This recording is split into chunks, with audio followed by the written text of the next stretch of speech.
আমি মৌলানা জুনায়েদ আল হাবিব, আপনি আমাদের শ্রদ্ধাভাজন, আপনাকে সর্বোচ্চ সম্মান দিতে জানি, আপনাকে মহাব্বত করি, ভালোবাসি, কিন্তু আপনার থেকে জাতি এটা আশা করে নাই, আপনার থেকে জাতি এটা আশা করে না। আপনি আওয়ামী লীগের সময় বললেন বাংলাদেশে খেলাফত যদি কায়েম করতে হয় তাহলে বঙ্গবন্ধুর আদর্শ মেনেই খেলাফত কায়েম করতে হবে। 5ই আগস্টের পরে যখন ক্ষমতার বদল হলো, আপনি আবার গতকালকে বিএনপির সমাবেশে যে বিএনপির মঞ্চে দাঁড়িয়ে আপনি বলতেছেন এদেশের 5ই আগস্ট এই জুলাইয়ের গণঅভ্যুত্থানের অগ্রনায়ক হলো আপনার সেই লন্ডন থেকে প্রবাস থেকে তারেক জিয়া।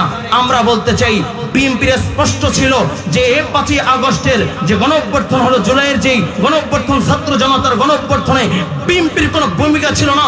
যদি ভূমিকা থাকে, ছাত্র জনতার সাথে যদি বুক পেতে দেয়, ছাত্র জনতাকে নিয়ে যদি বুলেটের সামনে দাঁড়ায়, তাহলে বঙ্গবীর আমার শেখ নায়েবে আমিরুল মুজাহিদিন ছাত্রর সামনে দাঁড়িয়ে বুকটা টান টান করে দাঁড়িয়ে গিয়েছিল।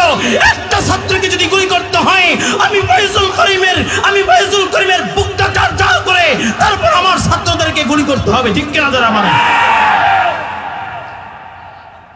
আপনি সত্যকে সত্য বলে না বলে আপনি ইতিহাসকে বিকৃত করবেন না।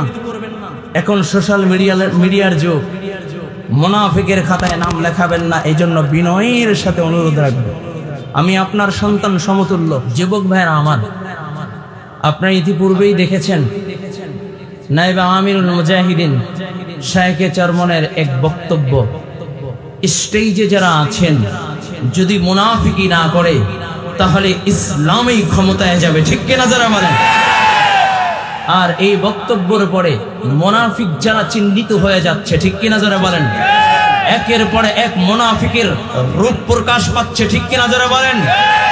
আমি তো বলি যারা চরমনাইকে দালাল বলেছে, আল্লাহ পাক রব্বুল আলামিন প্রত্যেকটা মুনাফিককে দালাল আখ্যা দিয়ে মানুষের সামনে, জাতির সামনে আল্লাহ প্রকাশ করে দিচ্ছেন, ঠিক কিনা যারা বলেন?